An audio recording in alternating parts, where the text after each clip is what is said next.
माध्यम से रसमयी, तत्वमयी, बोधमयी, ज्ञानमयी, भक्तिमयी, चिन्मयी कथा का आश्रय लेकर जीवन को कृतार्थ बनाने हेतु स्वस्थ स्थान पर उपस्थित स्वेदज, अंडज, उद्भिज, जरायु, जलचर, थलचर, नभचर, खग, मृग, पशु, पक्षी, स्तनधारी, जीवधारी संपूर्ण प्राणी मात्र को प्रणाम, आशीर्वाद एवं जय श्री कृष्ण।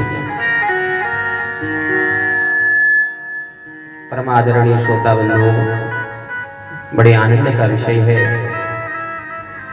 कि आज माता भगवती के पंचम नवरात्र में इस पवित्र गेवाड़ घाटी बैराट भूमि के श्रीमान माता श्री एवं उनके सुपुत्र रौतेला बंधुओं द्वारा आयोजित इस पुण्य भागवत कथा में हम सभी जीवन आनंद लाभ लेने हेतु समवेत रूप से एकीभूत हैं, अनुगाही हैं, उपस्थित हैं। आइए आज की चर्चा को आगे बढ़ाएं। उससे पूर्व किंचित नाम भगवान संकीर्तन का आश्रय लें, तत्पश्चात भगवान की मंगलमय चर्चा हम प्रारंभ करें। राधे राधे राधे गोविंद राधे, राधे राधे राधे गोविंद राधे, राधे राधे राधे गोविंद राधे, राधे राधे राधे गोविंद राधे, राधे राधे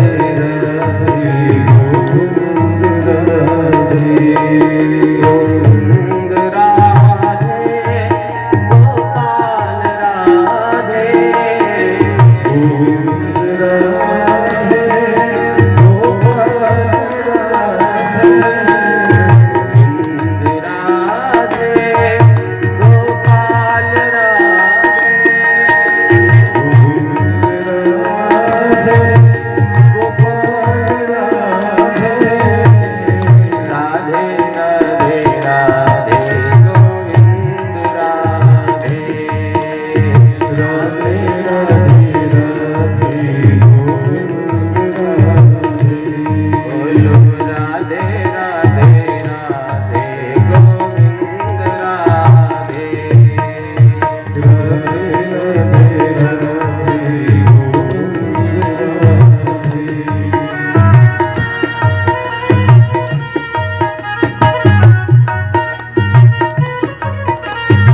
घर में पधराऊं।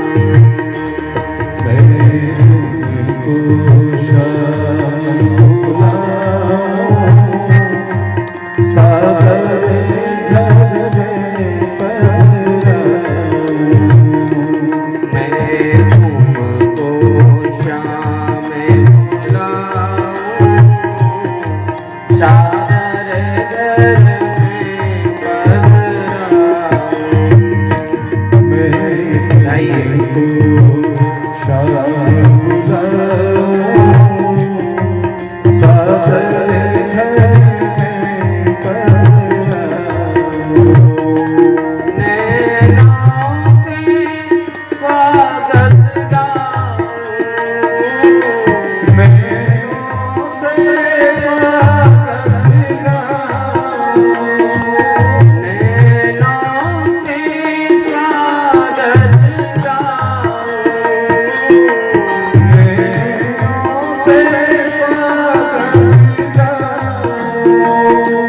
सर्वश से तुम्हें रिझाऊं, ओ सर्वस से तुम्हें रिझाऊं। अखियन जल पैर धुलाऊं।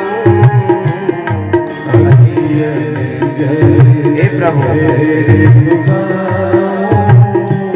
कान्हा झूला तुम्हें झूलाऊं। कान्हा झूला तुम्हें झूलाऊं। प्रेमामृत रस नहलाऊं। प्रेमामृत रस नहलाऊं। प्रेमामृत रस नहलाऊं। प्रेमामृत रस नहलाऊं। भोजन रस मधुर कराऊं। भोजन रस मधुर कराऊं।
भगवान की अमृतमयी कथा को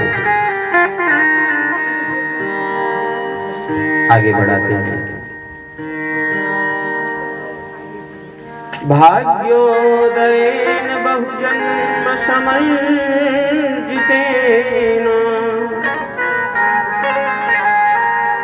सत्संगमं च पुरुषो लभते यदा वै। भगवान की कृपा से हमें यह सत्संग प्राप्त हो रहा है। सत्संगमं च पुरुषो लभते यदा वै। गोविंद तो केवल प्रेम से प्राप्त होता है। गोविंद को प्राप्त करने का साधन केवल और केवल प्रेम है। मद्भक्ता यत्र गायन्ति तत्र तिष्ठामि नारद। नारद भक्ति सूत्र में भगवान कहते हैं, मेरा भजन जहाँ पर मेरे प्रेमी जन करते हैं वहां पर मैं सदा विराजमान रहता हूँ। इसलिए जीवन में प्रेम को बढ़ाओ तो गोविंद मिल जाएंगे। प्रेम ही प्रधान है। अमल भक्ति जब आएगी तो गोविंद मिल सकते हैं। माता यशोदा ऐसी परम भक्तिमयी माता हैं, तभी तो यशोदा के घर पुत्र बन करके भगवान अवतार लिए। यदि इनके मन में प्रेम नहीं होता तो भगवान मिलते क्या? कदापि नहीं। एक आकर्षण होता है प्रेम का, एक विशेष अनुरक्ति होती है प्रेम की, और प्रेम जब आता है तो दुनिया के सारे रस फीके लगने लगते हैं। यशोदा जी के घर में सैकड़ों दास दासियां हैं, सैकड़ों। जिनके घर में 9 लाख गायें हों तो विचार करिए कि 9 लाख गायों की सेवा के लिए कितने नौकर चाकर होंगे। 10-5 हजार तो होंगे। यशोदा जी की हवेली में 85 चौक है। 4 रास्ते जहां पर से फटते हैं, 85 चौक, और प्रत्येक चौक में 10,000 गायें बधी रहती हैं। जिनका इतना बड़ा महल होगा, 10,000 गायें प्रत्येक चौक पर जहां खड़ी रहती हैं, इतना बड़ा चौक, अनुमान लगाइए कि उनका महल कितना बड़ा होगा। उस महल में काम करने वाले नौकर चाकर कितने होंगे। नंद रानी यशोदा कोई छोटी मोटी नानी नहीं है, लेकिन मैया यशोदा कृष्ण की सेवा किसी नौकर से नहीं कराती, भगवान की सेवा किसी से नहीं कराती, स्वयं करती है, अपने हाथ से करती हैं। भगवान को स्नान कराती हैं अपने हाथ से, कन्हैया को दूध पिलाती हैं, अपना दूध पिलाती हैं। और तो क्या सज्जनों, कन्हैया जिस माखन को खाते हैं यशोदा जी स्वयं उस गाय का दूध निकालती हैं। सुरभि नाम की गाय है, सुरभि नाम की गाय का दूध स्वयं निकालती हैं, स्वयं दूध गर्म करके दही जमाती हैं, स्वयं माखन निकालती हैं और स्वयं पवाती हैं। ये बात बिल्कुल सत्य है। जिस माता ने बचपन में पुत्र की सेवा अपने हाथ से नहीं की, वो बालक वृद्धावस्था में मां की सेवा नहीं कर सकता। पुत्र की सेवा लेनी है तो बालपन में उसकी सेवा करिए। मां को चाहिए कि अपना दूध पिलाओ, अपने हाथ से बच्चे की सेवा करें।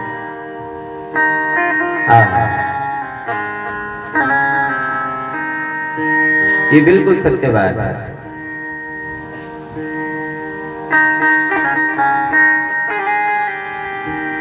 और मनसा वाचा कर्मणा, मन से, वचन से और कर्म से 3 प्रकार से सेवा करती है माता। रात्रि में दूध पिला करके अपने पुत्र को सुलाया है, और प्रातः काल शीघ्र अतिशीघ्र ब्रह्म मुहूर्त में उठ करके दही पिलो रही है। मन में सोच रही है मेरा पुत्र उठेगा तो सबसे पहले बिना मुंह धोए दही मांगेगा। यशोदा जी मन से सोच रही है, मन में भगवान का चिंतन चल रहा है। सबसे पहले ताजा माखन चाहिए मेरे पुत्र को। वाचा, वचन से कह रही है, मुख से कह रही है, श्री कृष्ण गोविंद हरे मुरारे, हे नाथ नारायण वासुदेवा। हे नाथ नारायण वासुदेवा, हे नाथ नारायण वासुदेवा। वचन से भगवान का नाम गा रही है और मन में भगवान का चिंतन चल रहा है और कर्म से दही बिलो रही है माखन निकालने के लिए, दही मत रही है।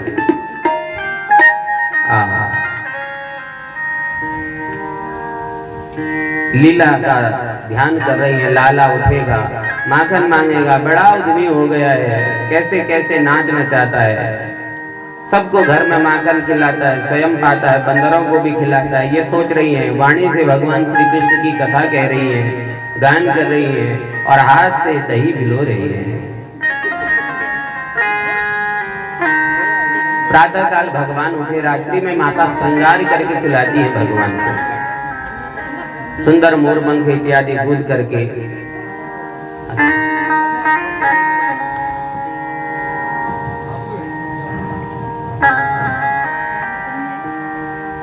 रात्रि में श्रृंगार करके भगवान का श्रृंगार कर रही है और श्रृंगार करके काजल लगाती है सोने से पहले अपने पुत्र को। श्रृंगार करके जब सुलाती है तो प्रातः काल जब भगवान उठते हैं, मालूम क्या करते हैं? अपने दोनों हाथों से अपने आंखों को ऐसे मलते हैं और आंखों में लगा हुआ काजल पूरे उसमें फैल जाता है और भगवान की झांकी इतनी मनमोहक, इतनी दिव्य हो जाती है। आहा, श्री जगन्नाथ भगवान की गोल गोल आंखें बन जाती हैं। जगन्नाथ भगवान जी का कभी श्रृंगार देखिएगा, उड़ीसा में जो भगवान जगन्नाथ जी विराजमान हैं, तो उनकी आंखों का दृश्य देखिएगा, मानो ऐसे ही भगवान दिख रहे हो क्या। काजल आधे गाल तक फैल गया, घुटमुन चल करके आए हैं और जिस मटकी में माता दही बिलो रही है उस मटकी को पकड़ के खड़े हो गए भगवान, खड़े हो गए। मैया बोली, ओहो आ गए तुम। कन्हैया ने कहा, मैया बड़ी जोर की भूख लगी है, माखन दे दे कुछ, बड़ी जोर की भूख लगी है। मैया बोली, अभी तो माखन निकला नहीं, अभी मैं देख माखन मथ रही हूँ, तो एक काम कर, जरा पहले हाथ पांव मुंह धो ले और ज्यादा भूख लगी है तो रात्रि का माखन पड़ा है उसको पा ले, तेरे लिए मैं तब तक ताजा माखन निकालती हूँ। अब भगवान जिद करने लगे, ना ना मैया, मैं तो यही माखन खाऊंगा, जो माखन तू निकाल रही है यही माखन खाऊंगा और इसी मटकी से खाऊंगा और अभी खाऊंगा, अभी चाहिए। मैया बोली, लाला तू मुझे तंग मत किया, तू ना मुंह बनाता तो अच्छा नहीं लगता, देख एक तो तू वैसे ही काला है, जो मुंह बनाता है तो तू अच्छा नहीं लगता, तू बड़ा उधम मचाता है। मैं कह रही हूँ कि अभी दही निकाला नहीं, अभी माखन निकाला नहीं। बोला, ना ना मैं तो ताजा ही लूंगा। मैया बोली, भूख तो इसे लगी नहीं है, बच्चों का जो मन में बात बैठ जाती है तो मांगने लगते हैं, बच्चों का मन करता उधम करने का, बहाना चाहिए, भूख थोड़ी ना लगती बच्चों को। मैया ने सोचा इसे भूख वगैरह कुछ लगी नहीं है, जो मन में आ गया बस वही चाहिए। मैया ने लाकर के गोदी में बैठाया भगवान को, देख वो ऊपर क्या है। प्रभु बोले, क्या है? मैया बोले, देख ऊपर चंदा मामा है, देख वो चंदा मामा, अगर तू मेरी बात मानेगा देख तेरे को मैं चंदा ला करके दे दूंगी। अब भगवान जो है माखन भूल गए और चंदा मांगने की जिद करने लगे। मैया मुझे चंदा चाहिए, हम तो वही चंदा लेंगे, हमें चंदा चाहिए, हमको चंदा दे दो, अभी चाहिए, इसी वक्त चाहिए चंदा। मैया ने कहा, हाँ चंदा लेंगे। ऐसे ही बोलते रहे तब तक मेरा माखन निकल जाएगा। रही पकड़ ली भगवान, जिससे माखन मथते हैं ना उसको रई कहते हैं, तो वो पकड़ ली भगवान ने।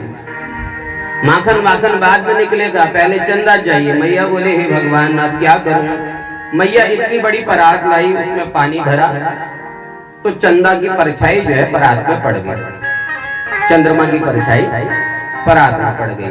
ले चंदा, इतनी बड़ी परात में पानी भर करके ले अपने चंदा, हाथ पकड़, छोड़ मेरा, भगवान ने तुरंत मटकी छोड़ी तो चंदा पकड़ने के लिए जैसे परात की ओर हाथ बढ़ाया तो पानी से हाथ भर गए। अब तो भगवान को क्रोध आ गया। अब ज्यादा तंग करने लगे तो माता को भी क्रोध आ गया। मैया बोली बहुत परेशान करता है। लाला को गोदी से उठाया, नीचे पटक दिया, चल यहाँ से भाग, चंदा लेने चंदा लेने चंदा लेने। सुबह से परेशान करके रखा है। जैसे ही मैया ने फटकार लगाई तो गुब्बारे जैसा मुंह भूल गया भगवान का। भगवान ने अपना मुंह भुला दिया। गोविंद का आहा। इस भगवान सुखदेव कहते हैं राजा परीक्षित, इस दृश्य का जरा ध्यान से तो देखो, भगवान का यह नाटक तो देखो। कमर पर हाथ धर करके यशोदा की ओर देख रहे हैं और कह रहे हैं ओ बुढ़िया, ओ बुढ़िया, चंदा देगी कि नहीं, चंदा दे रही है कि नहीं। मैया बोली धमकी दे रहा है और मुंह तो देख अपना, मुझे बुढ़िया बोलता है, कहां से सीखा तूने। बोल नहीं दे रही, क्या करेगा बता।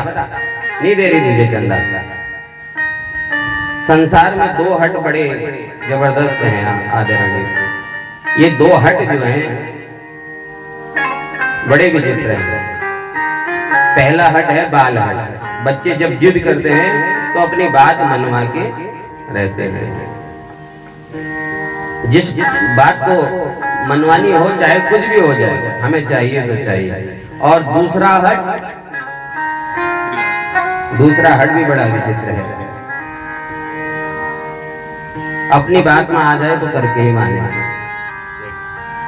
अब वो हट आपको हम कथा की बात बताएंगे। मन में आप समझ ही गए हैं, नाम लेना उचित नहीं। तो दोनों हट देखो, बाल हट भी हो रही है और माता जी की हट भी है। नहीं लेते स्त्री हट। संसार में बड़ी विचित्र है, चाहिए तो चाहिए।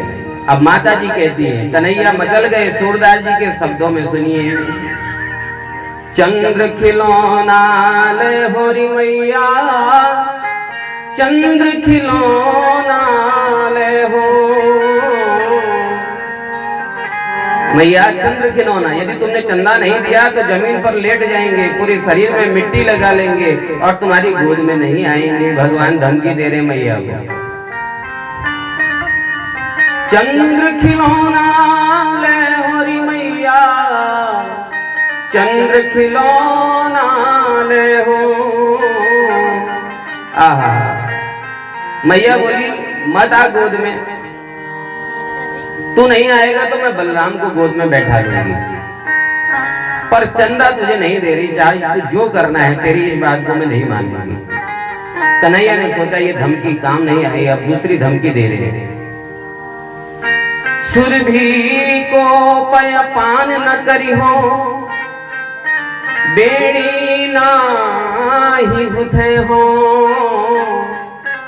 क्या कह रहे हैं भगवान, अगर तू मुझे चंदा नहीं देगी ना तो सुरभि नाम की गाय का जो तू दूध निकालती है, उसका माखन बनाती है, तो मैं आज से वो दूध नहीं पीऊंगा और तुझसे अपने बाल नहीं बनवाऊंगा। जो तू सुबह सुबह मेरे बाल बनाती है, उसमें मोर पंख लगाती है। सुरभि को पे पान न करी हो, बेड़ी नाही गुथे हो। मैया बोली देख लल्ला, तू वैसा ही काला दिखता है, बाल नहीं बनाएगा तो दिखेगा भूत, और दूध नहीं पिएगा तो तेरा पेट पीठ से चिपक जाएगा, तू ही कमजोर हो जाएगा। मैं बलराम के बाल बनाऊंगी, उसे ही दूध पिलाऊंगी, लेकिन चंदा नहीं दे रही।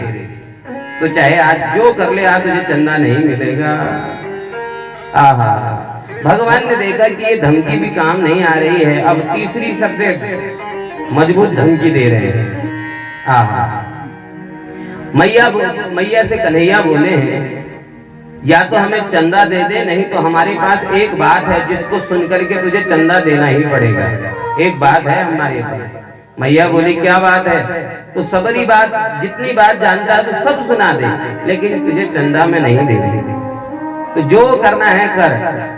भगवान बोले यदि तू मुझे चंदा नहीं देगी ना तो ब्रजवासियों की पंचायत बिठाऊंगा, सारे ब्रजवासियों को बुलाऊंगा, सबकी पंचायत बिठाऊंगा और कहूंगा सुनो भैया, आज से हम केवल नंद बाबा के पुत्र हैं, इस गुड़िया के पुत्र नहीं हैं। आज से हम तेरे लल्ला नहीं कहलाएंगे। यदि तुझे अपना पुत्र मुझे बनाना है तो पहले चंदा दे दे। 3.5 बरस के भगवान रूठ करके कोने में जाकर के बैठ गए। माता यशोदा की आंखों से प्रेमाश्रु बहने लगे। मैया बोली, अरे कनुआ तू ना ऐसी तोतरी बाड़ी मत बोला कर, तुझे कहीं मेरी ही नजर ना लग जाए।